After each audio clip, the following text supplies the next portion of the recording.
Well, my recording software crashed. Now it's been about a day later. Between recording attempts, I've gone ahead with, let's see, what did I do last? I believe I went ahead with clearing out the grass in the area, the tall grass. Nothing too impressive, nothing too major. There are some undead in the area. I chopped down this tree. That appears to be the last thing I did, was just chop down this tree. Not too bad.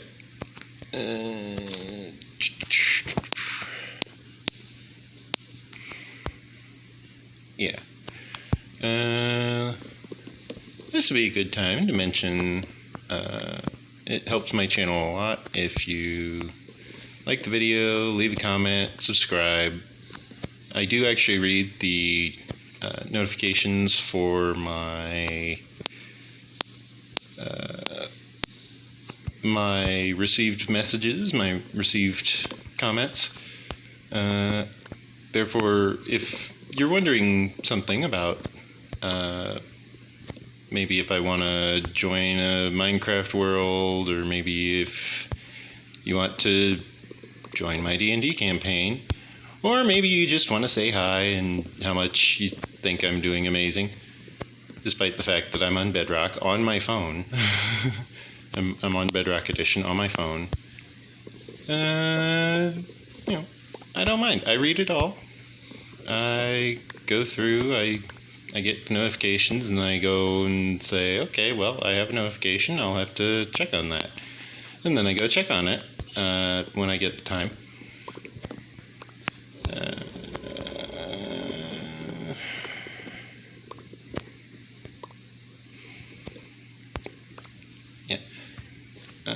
I go check on it when I get the time. I make sure that I am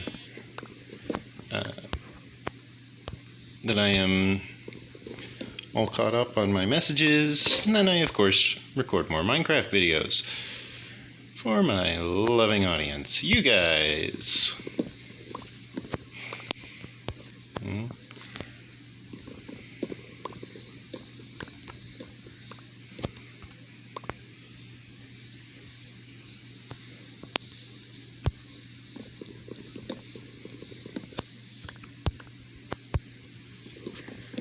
Some people wonder how I am so skilled at this game, despite the fact that I am on phone.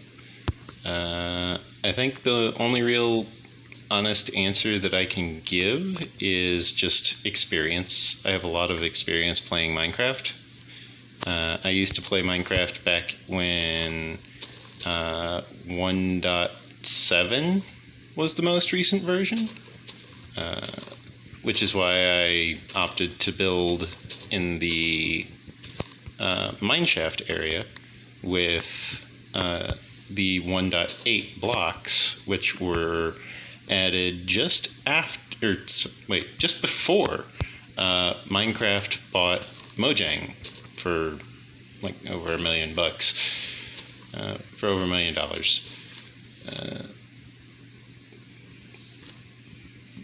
The efficiency in which with which Mojang has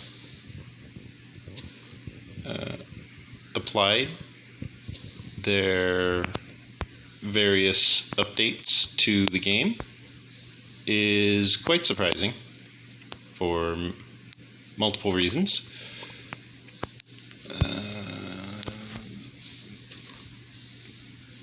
For starters, they are applying updates a lot more steadily, a lot more regularly than they used to back in the 1.7 days. At one point, it was 1.7.10 was the most recent, which was a long time ago. Now they're working on 1.17.10 as opposed to 1.7.10. which is a very, very big difference in the version gap there. They have released a lot of new features since the 1.7.10 eras.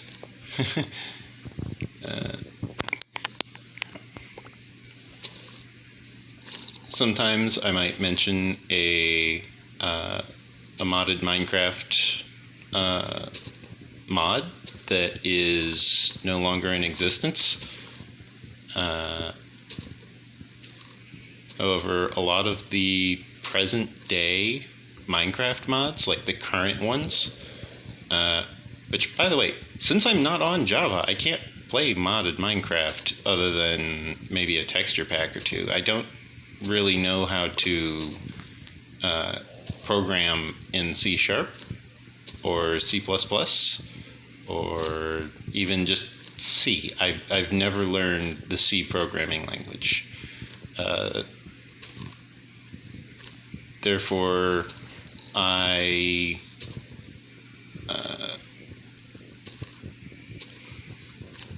kind of struggle with applying mods to my mobile game, my Minecraft Bedrock edition. Java I'm very familiar with. I can easily apply plenty of mods. However, from the general consensus that I understand, there is very, very little modding to be done on Minecraft Bedrock Edition, as there is almost no modding community whatsoever anywhere in the Bedrock Edition series. The Bedrock Edition franchise, as it were.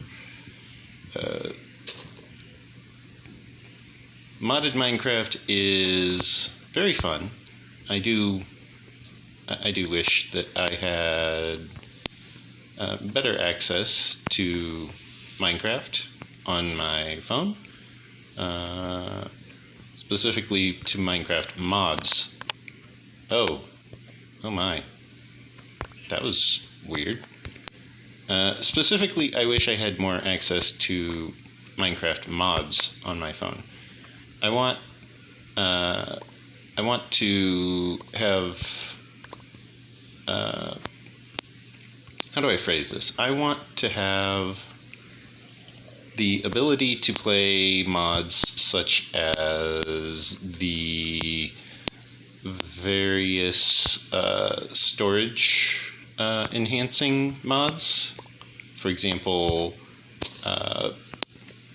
Applied Energistics is a very, very good storage mod that allows for increased storage capacity.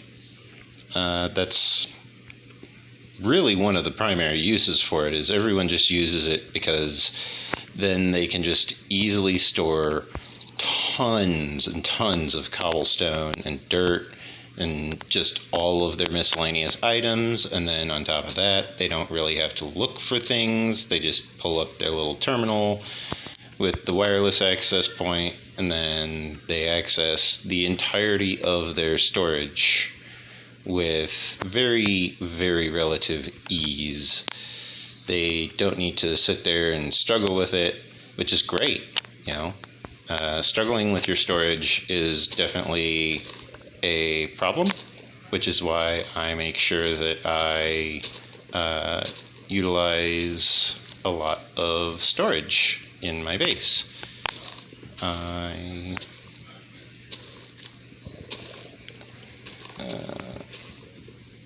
My dad managed to get a phone call. Apologies for that.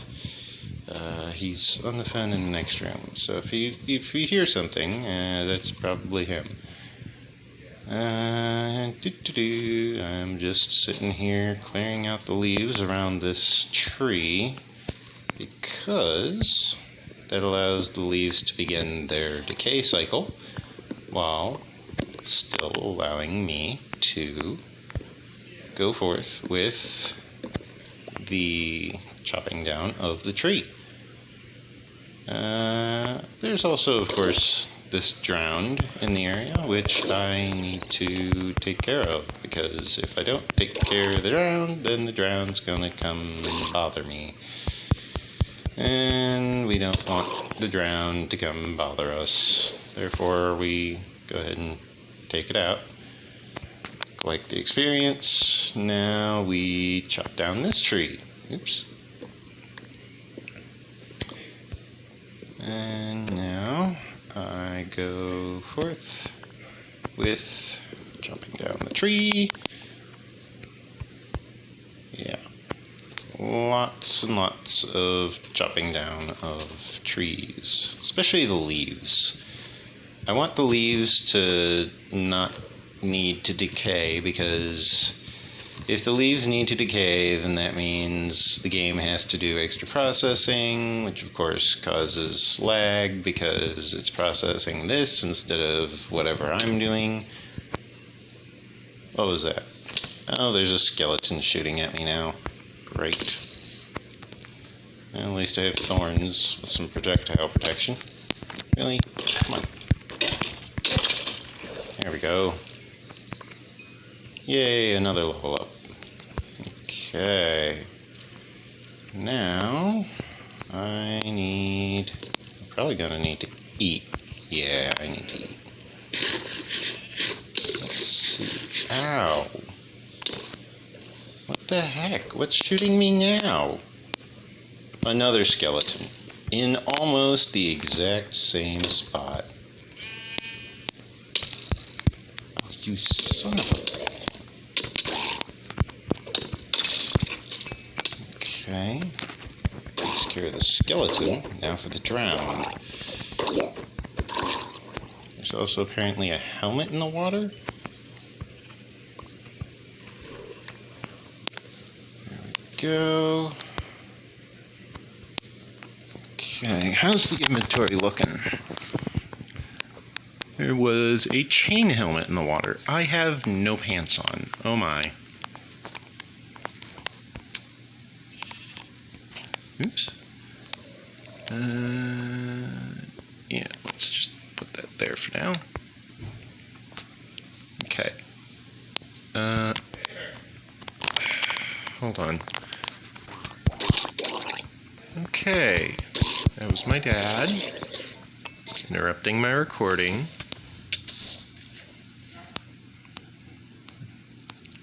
Hopefully not getting me killed. Let's see.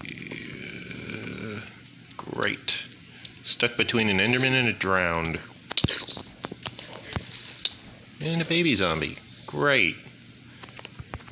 This is just going, no pun intended, swimmingly. I've got a drowned above me. I've got an Enderman on shore. I've got a baby drowned down on the ground, just chasing me at full speed, which isn't too fast when underwater, but it's still annoying.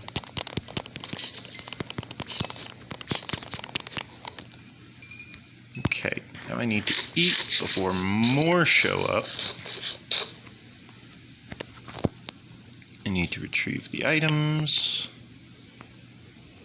What other items are there? There's the rotten flesh, of course. There we go. Now, I can make my way... Oh my lord. Are you joking? In the process of everything, a creeper blew up something. I don't even know what it blew up. It wasn't blowing up me, that's for sure. Okay...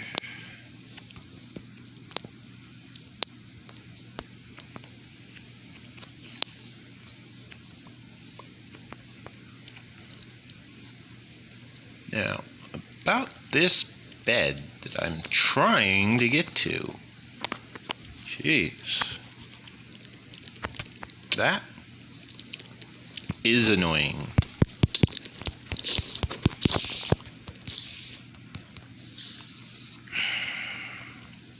I was going to say was annoying. Now it is annoying. This is why I don't go and leave the base very often, is because this type of stuff happens all the time whenever I do. And it's very annoying because then I have to sit here dealing with things trying to kill me. I have to deal with things trying to hunt me down. I have to go around killing zombies, killing endermen, killing drowned. I have to basically just kill everything in all directions at all times. It's highly annoying, highly distracting. Oh, yeah, and creepers, of course. The creepers don't go away when the daylight comes out. Therefore, I have to just go out and manually kill them all the time, which is annoying. Fortunately, I didn't die.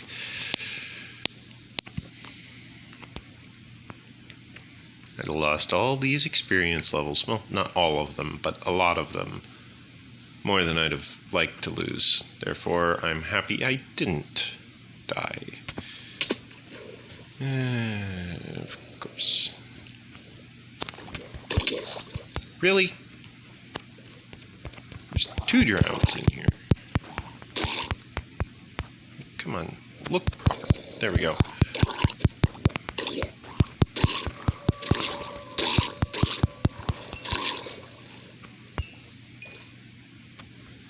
Okay, looks like we got some rotten flesh and some copper. Anything else? Does not look like it. Okay, now let's swim up to the surface. Ah, freaking creeper.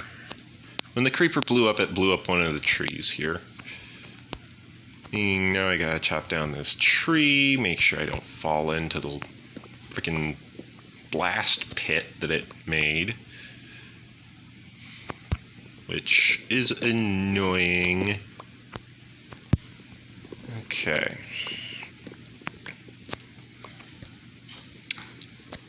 Now, let's see if we can get away with chopping down this massive, massive tree here.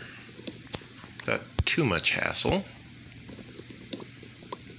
I consider it one tree because it's just a gigantic bushel of leaves. This gigantic hedge here is just one contiguous section of leaves. Therefore, I consider it one tree. Because if you chop down all the logs, you're just going to see one, like, just one giant section of leaves, you know? You're not going to be able to really tell them apart unless you go standing under it. There's no data that says, hey, all of these different trees that used to belong to birch trees are actually different trees. It's like, well, how do I know when I've cleared it out properly? Well, here's what it is. If the leaves are far enough away from a log block, they will keep track of how far away they are. This can be used with observer blocks, in conjunction with observer blocks, in order to keep track of how far away a tree, like a log, actually is. Utilizing the block updates mechanic. This allows you to, of course, have a sense of underwater redstone, even in Java Edition, as you are able to utilize observers underwater. You're able to utilize leaves underwater. Combine that with some pistons, and you have yourself an underwater redstone system that is actually waterproof. Some people claim that there is no underwater redstone for Java Edition.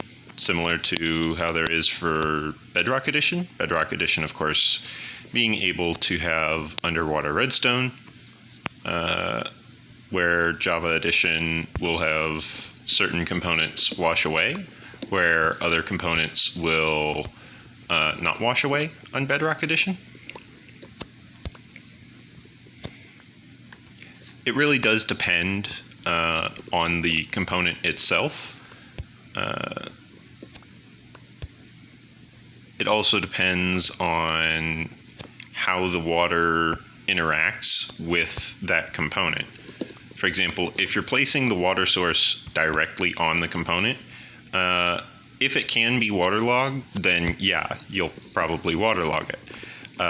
However, if it cannot be waterlogged, then you need to worry about whether or not you just broke your redstone contraption, because you probably just put a bunch of water on redstone, and sometimes it doesn't get along with water, and yeah. So there's that. Let's see, we've got over here.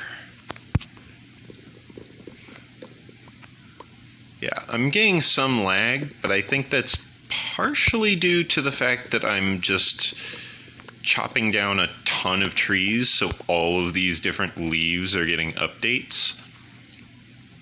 The plan is basically I'm going to chop down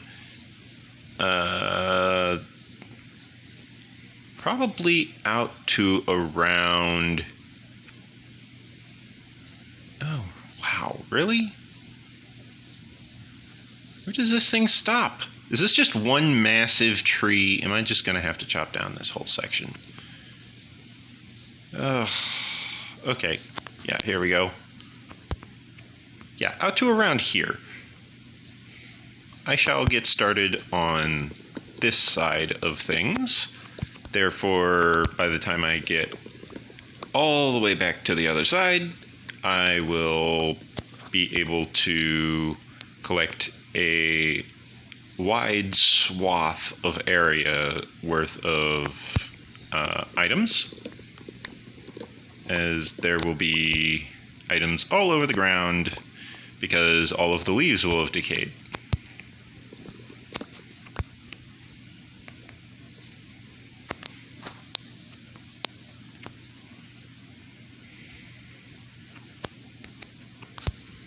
Now I need to go over here.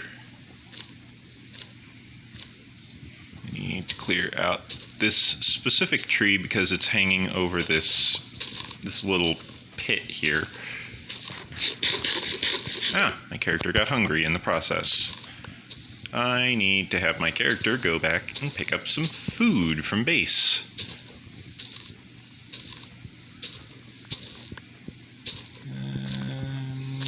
I go clearing out these leaves, and then these leaves.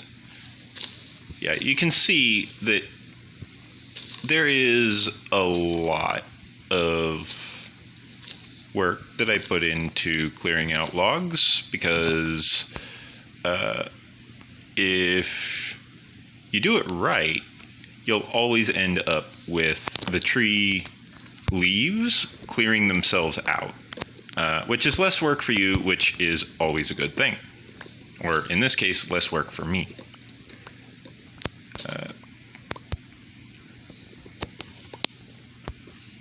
Oops, there we go.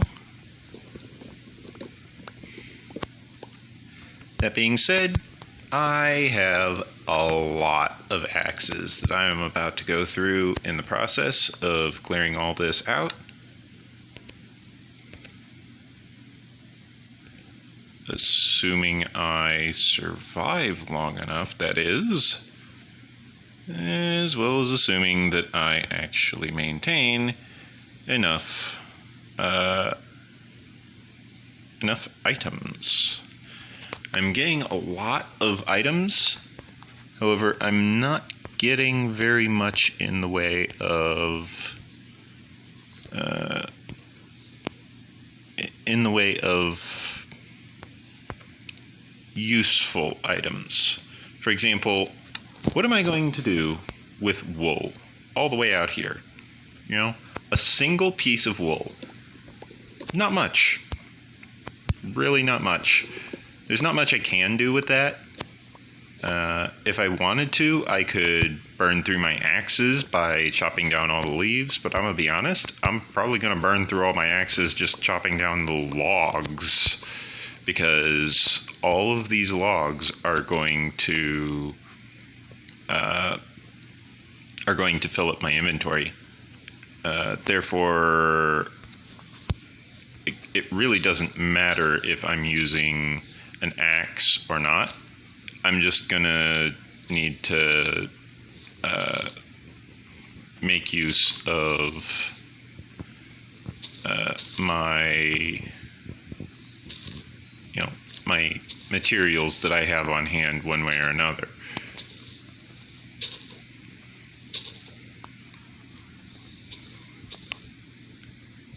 I'm decently sure I hear a zombie nearby. However, I'm out in the open in daylight at the moment, for now. Therefore, I'm just going through, chopping the leaves, ignoring the fact that it's sunset, because by the time I hop in the bed, it always tells me that, you know, you can only sleep at night. It's like, well, it's sunset. If this doesn't count as night, then how much longer must I wait, you know? Because too much longer and enemies start spawning. Now I run. Run, run, run, fast as you can. You can't catch me, I'm the gingerbread man. Such a lovely old phrase. Okay, let's see if anything starts burning. Yeah, see? A bunch of zombies spawned, as predicted.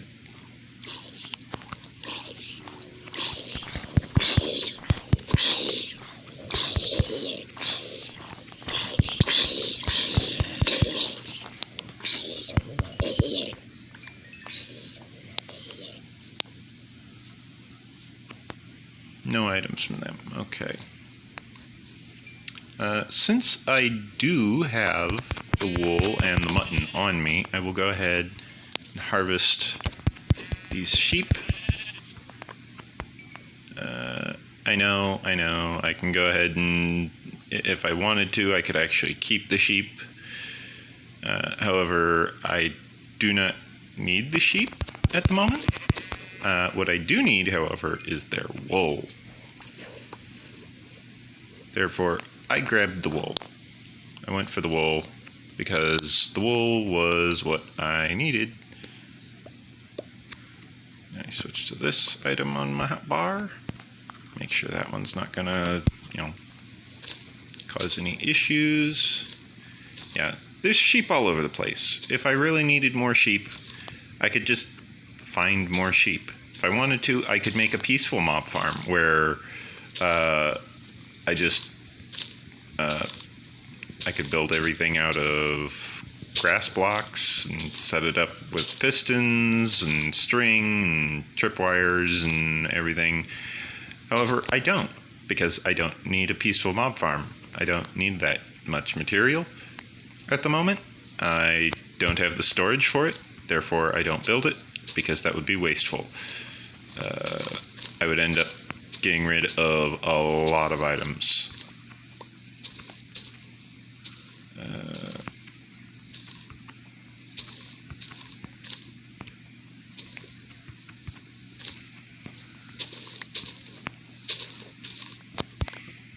This one's still attached to its tree. Okay. Let's go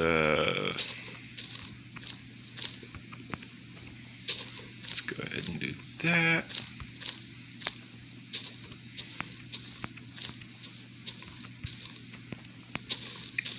I'm pretty sure I'm hearing a drowned in the water nearby.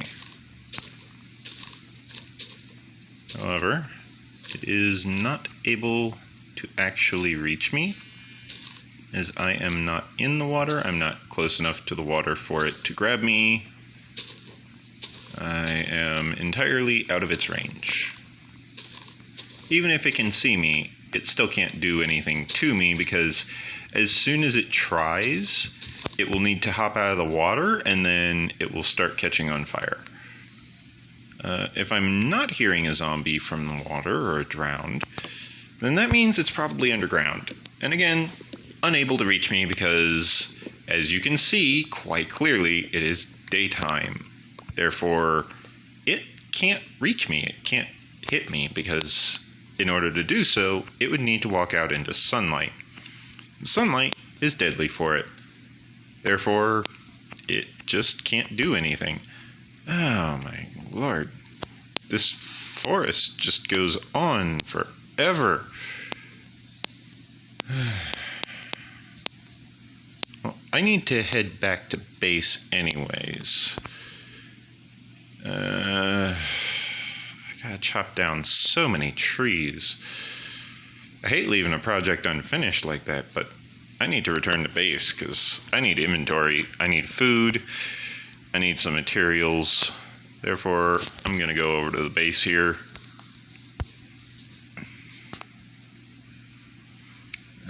I'll store what logs I do have in my base. I will then proceed to make use of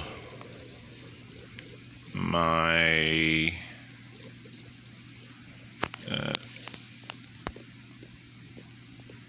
my various reserves of materials in order to properly organize myself. Yeah. Okay.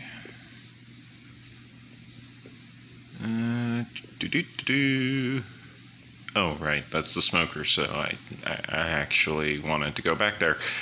But I also have stuff to deposit over here, such as rotten flesh. What do you know? Exact amount. Let's see, where is... Oh, right, I used it all. White wool, ender pearls, and gunpowder, glass bottles, bowl, tropical fish, spider eye. Any bone? Yes, there was bone. Okay, any snow? Nope. Okay. Now, I can go... Well, first off, I can craft carpets, which I can then use in the horse pen over here.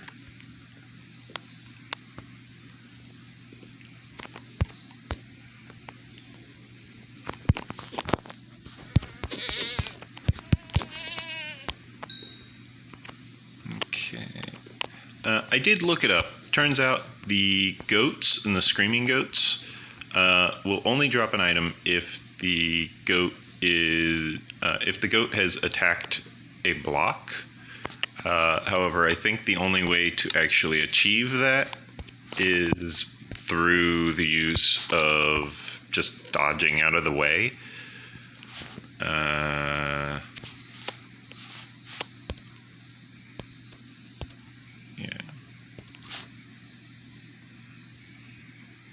Okay. Now I can put... Oh, darn it. Okay. I was hoping to avoid having that situation happen. But whatever. Let me put these 5 cobble back in. That way it doesn't just auto-drain.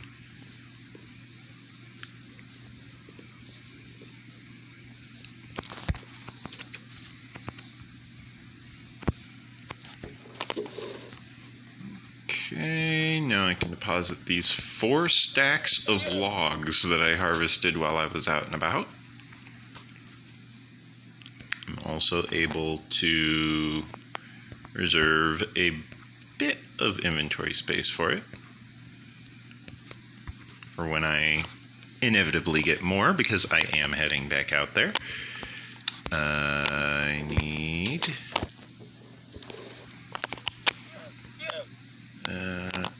I need to actually start moving this armor downstairs. I also got an iron shovel in the process. Therefore, I'm going to store the iron shovel. I'm also going to store my stone pickaxe, despite the fact that it's almost broken.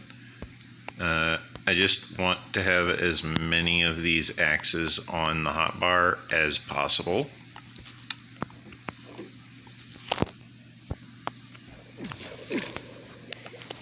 Okay. I am keeping my bow on my hotbar, my little tool belt.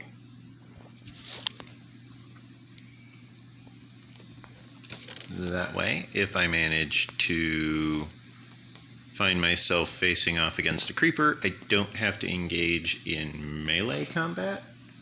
I can instead keep my distance, stay ranged, keep safe. The whole 9 yards. If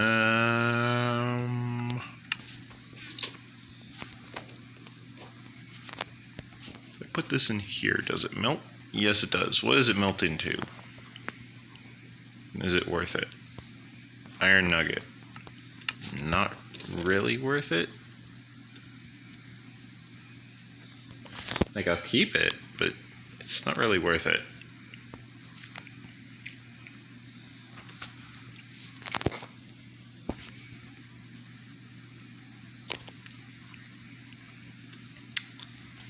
I think what I'm gonna do is I shall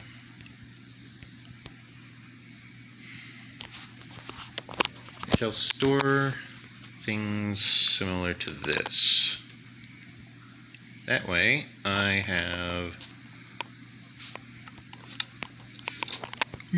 some semblance of organization. Let's see.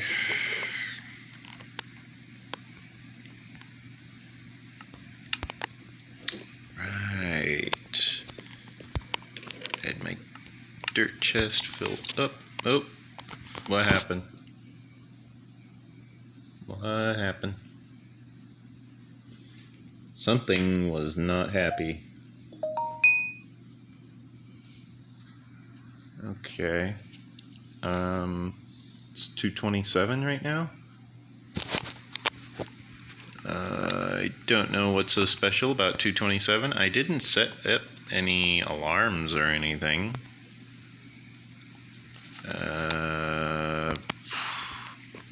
That was weird. I can store the dirt there. I'll store the axolotl down here, simply because I don't have any other spot to put it. I could store it up top, however I'm excavating up top. I'm digging the place up. Therefore, I don't want to have to, risk losing it because maybe I broke too many things. I don't want to risk that. Instead, I will simply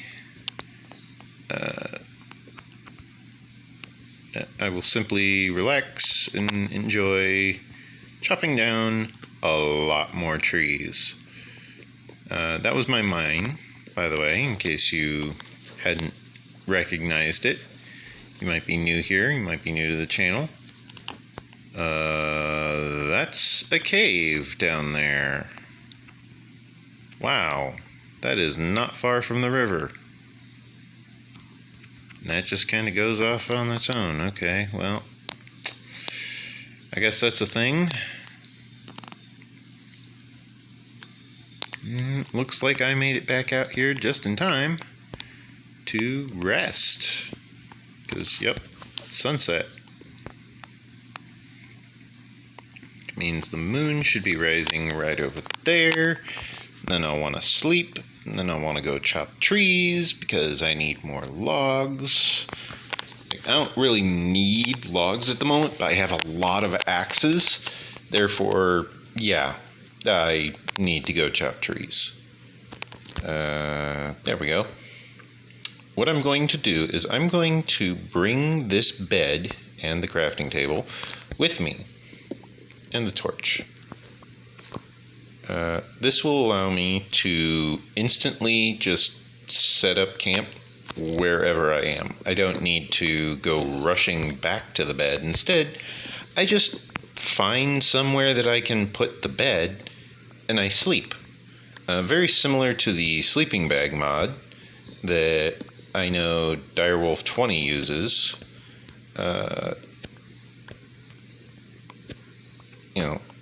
If I could, I would love to play on a Minecraft server with Direwolf 20.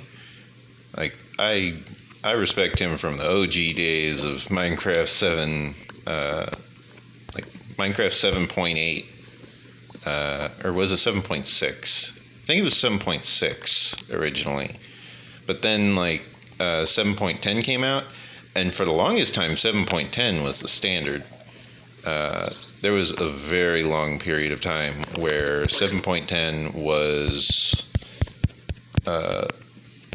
the latest version for just a really absurdly long period of time.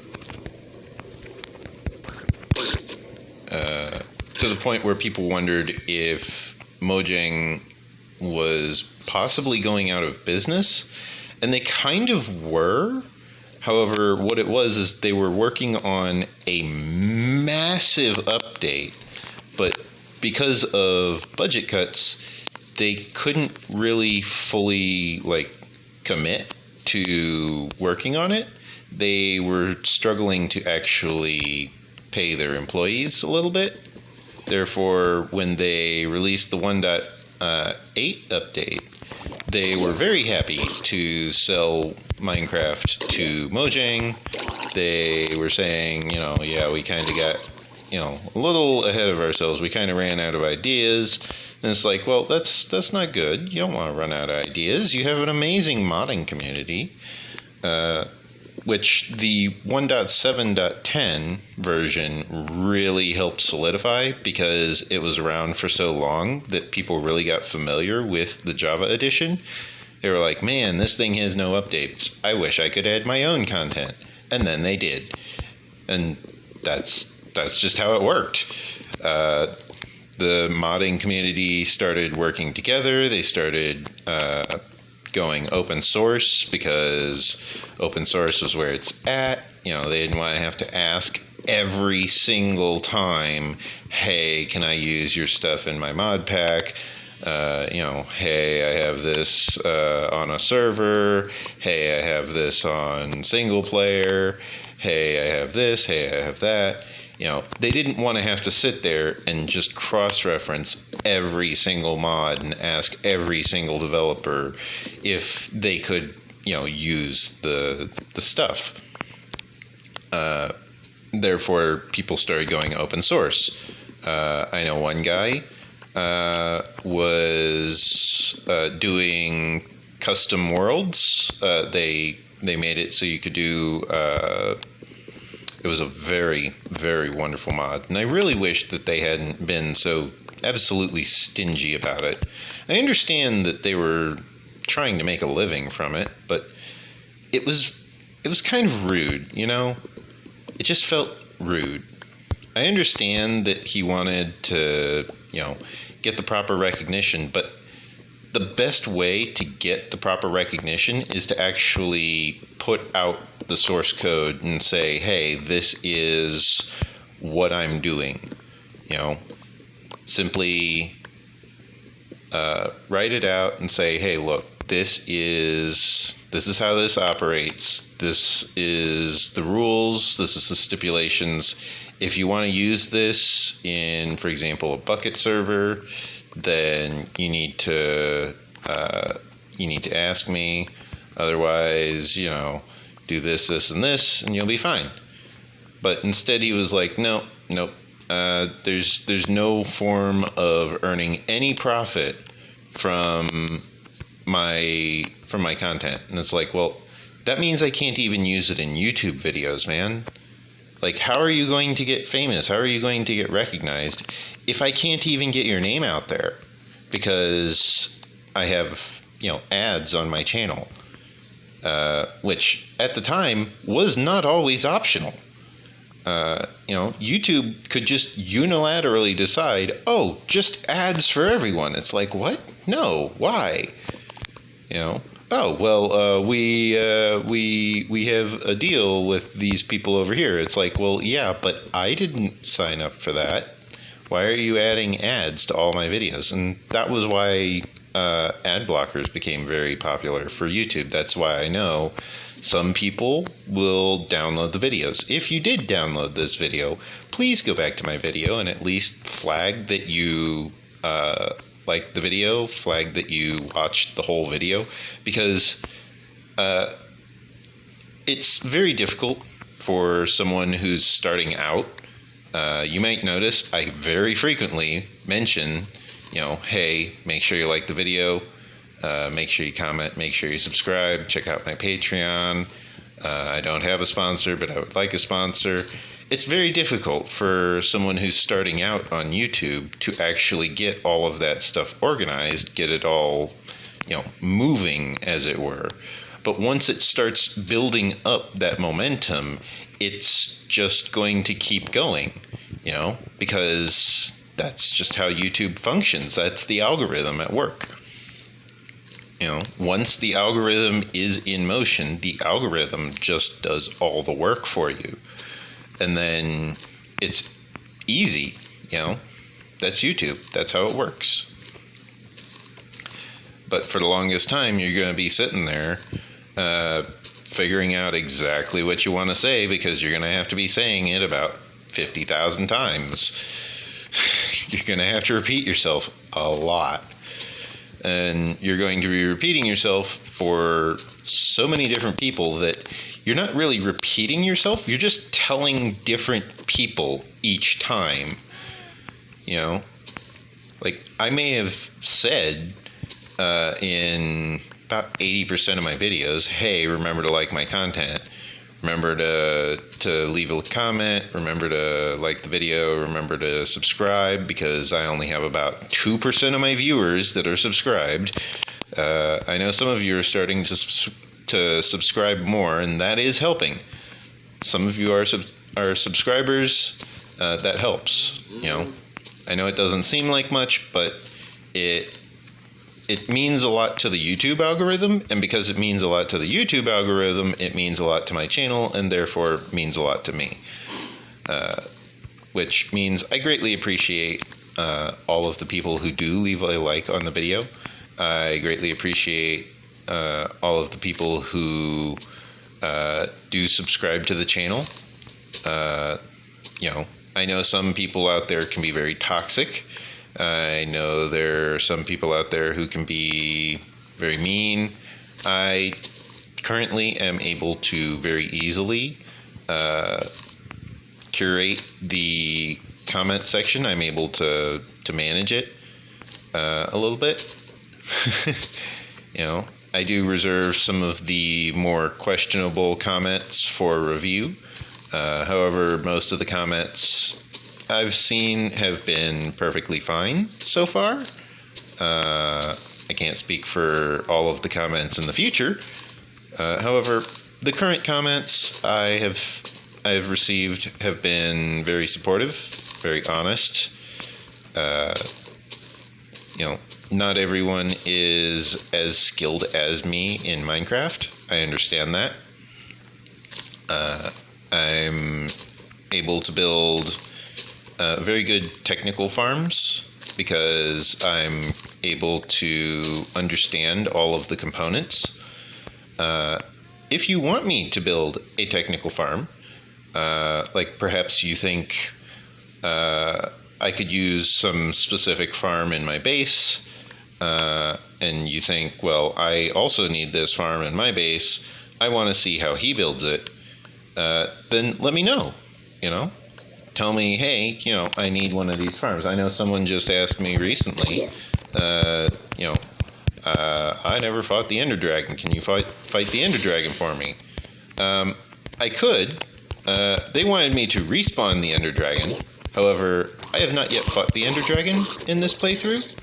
Therefore, I would need to actually locate where the Ender Dragon is. I know it's in the end, but I need to locate the end.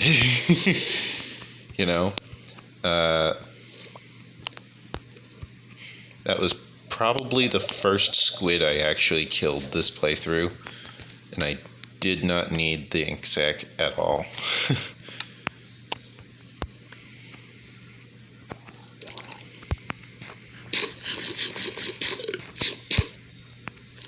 Okay. Yeah, one of the bugs that Mojang claimed they fixed was that bug where you keep eating after you're full. You're not supposed to keep eating after you're full. The thing is, when they introduced the repeat action ability for eating, they must have messed something up in the implementation, because that's actually where the bug is. And I don't think they're really fully aware of where the error is occurring. However, the bug is still there. The repeat action eat module is it's a little buggy, meaning with enough lag, it is possible to actually waste food because it will just, delete the food instead of providing extra saturation or what have you. Well, it might actually provide the extra saturation, but it will... Oh, it's almost nighttime. It will continue eating even after you're full. And that's what's supposed to be fixed. Like, it's not supposed to continue eating once full.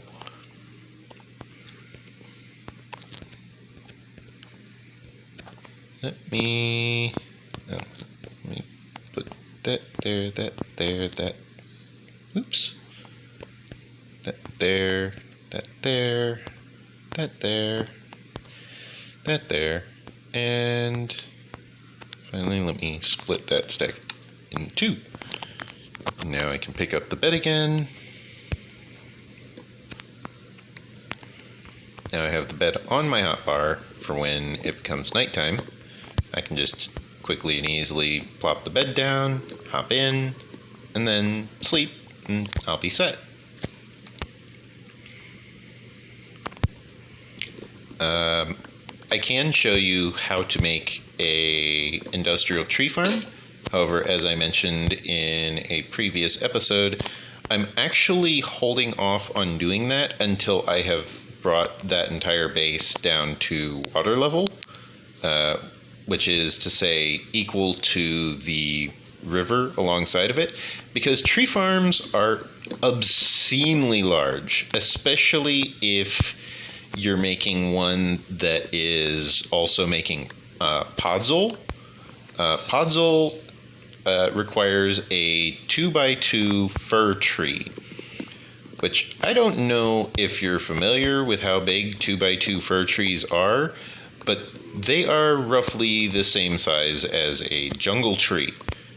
Jungle trees are massive. Like, from the waterfront here, from this layer, okay, I could climb the jungle tree, a jungle tree that is spawned here. I could just do a little 2x2 jungle tree. I could climb that same jungle tree, and I would be able to possibly see over that mountain. Okay, that is massive. Because I don't know if you're counting, but that's 1, 2, 3, 4, 5, 6, 7, 8, 9, 10, 11, 12, 13, 14, 15, 16, 17, 18, 19. I'd estimate about 35 blocks tall. That's a lot. That is a very, very large tree. And that's not even the tallest they get. They can get bigger. They can very easily get bigger. Okay? Which means, if you're sitting there wondering, why I don't build the tree farm already, that's why. It's because I just need to clear out all of the land around it, and then I need to also clear out all of the land for the item collection system.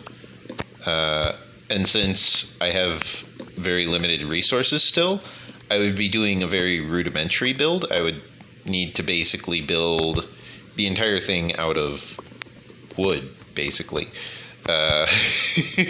Because it's my most renewable resources, wood and stone. I could probably make it out of smooth stone by this point, but the point still stands. Like, I need to have some form of very, very large item collection tray of some form, because without that collection, I'd have to basically do it the same way as I'm doing here, where I'm just running through and collecting all of the items that fall out of the tree myself, instead of bringing all of the items to a centralized location.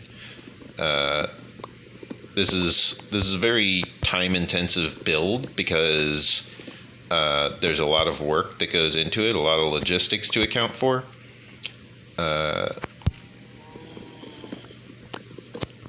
Like, I could build a very specific type of tree farm, where I build like a farm for fir trees, a farm for oak, a farm for birch, obviously, is another option. But